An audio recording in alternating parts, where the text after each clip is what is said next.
నేను ఈదురు వీరపాపయ్య 1982లో నాకు కామ్రేడు కారుపోతుల అంజన్న ఇదే అరవపల్లి మన చిన్నపల్లిలో క్రీడోత్సవాల సందర్భంగా మన అమరవీరులందరి పేరు మీద డివైఎఫ్ఐ క్రీడోత్సవాలు నిర్వహిస్తుంటారు. అప్పట్లో మామిడి పెదపుల్లయ్య గారు ఆ పెద్ద మనుషులు అందరూ వచ్చి అలాంటి పరిస్థితిలో నాకు అంజన్న ఇక్కడ వీధి నాటక వేస్తూ కనపడ్డ పరిస్థితి అప్పుడు నాకు పరిచయం. నేను చిన్న వయసు 13-14 సంవత్సరాలు ఉంటాయి నాకు. అప్పుడే నేను అంజన్నను పరిచయం చేసుకున్నా. ఆ తర్వాత నాకు 1990లో మళ్ళీ ఒకసారి కనపడ్డాడు. చదివేలుగు ప్రోగ్రాం ఉంటుంది మిత్రమా, మీరు రావాలే తమ్ముడు అని చెప్పి ఆహ్వానిస్తే తప్పకుండా వస్తా అని చెప్పేసి ఇక్కడ నుంచి నేను కొంతమంది ప్రభాకర్ లాంటి మిత్రులందరూ వచ్చి కూడా చదివేలుగు కార్యక్రమానికి పోవడం.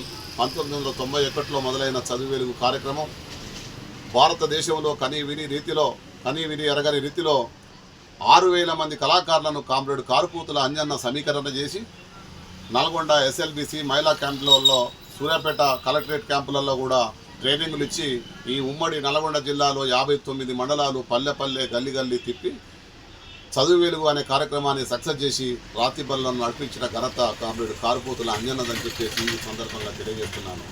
ఇంకొక విషయం ఏంటంటే 6000 మంది కళాకారులు ఆయన దగ్గర శిక్షణ పొందిన ప్రతి ఒక్కరు కూడా కుటుంబంలో కూడా ఎలాంటి తేడాలు లేకుండా జీవిస్తున్నారు.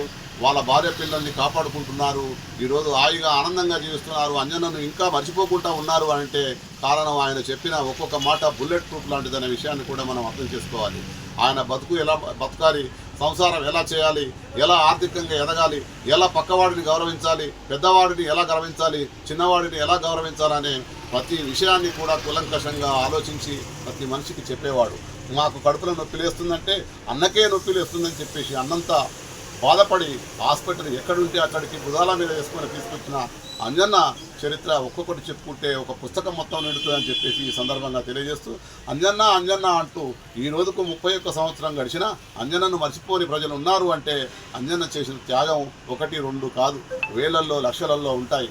వారి పిల్లలు కూడా ఈరోజు చిన్నవాళ్ళు ఆ రోజు ఈరోజు పెద్ద అయినారు. వాళ్ళ పిల్లలు కూడా అంజన్న మార్గంలో నడుస్తున్నారు అంటే అంజన్న చెప్పిన వాళ్ళ భార్య ఏదైతే నేర్చుకుందో వాళ్ళ భార్య పద్మక్క కూడా వాళ్ళ పిల్లలకు అదే చెప్పి నేర్పింది కాబట్టి ఈరోజు పిల్లలు కూడా అంజన్న మార్గంలో ఉన్నారు అని చెప్పేసి ఈ సందర్భంగా తెలియజేస్తున్నాను.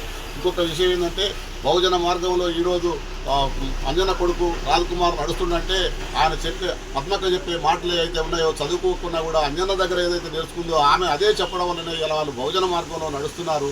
మనం కూడా బహుజనవాదాన్ని ఎత్తుకొని నడుస్తున్నాము. అంజన్న బతుకుంటే కూడా బహుజనవాదాన్ని ఎత్తుకునేవాడే కాబట్టి అందరం కూడా బహుజనవాదంలో నడవడం కోసం ముందుకు ఉరికొచ్చి ఆలోచించి ఉద్యమాలు చేస్తున్నామంటే కూడా ఆ రోజు అంజన్న చెప్పిన ఒక్కొక్క పాట ఏదైతే ఉందో అది మాకు పద్యంలా చెప్పి మాటల్లా చెప్పి నాటకంలా చూపించి మమ్మల్ని ఉద్యమకారులుగా తీర్చిదిద్దిన కామ్రేడ్ కారుపోతుల అంజన్నను నేటికి 31 సంవత్సరం గడిచినా మరవలేకున్నాము. 100 సంవత్సరాలు గడిచినా మా ప్రాణాలు ఉన్నంత వరకు కూడా మేము మర్చిపోమని, ఆ సూర్యుడు చంద్రుడు ఉన్నంత వరకు అంజన్న త్యాగాలు గుర్తుంటాయని చెప్పేసి ఈ సందర్భంగా తెలియజేస్తూ జై హింద్, జై భీమ్, రెడ్ సల్యూట్. నేను మీ వీరపాపన్న.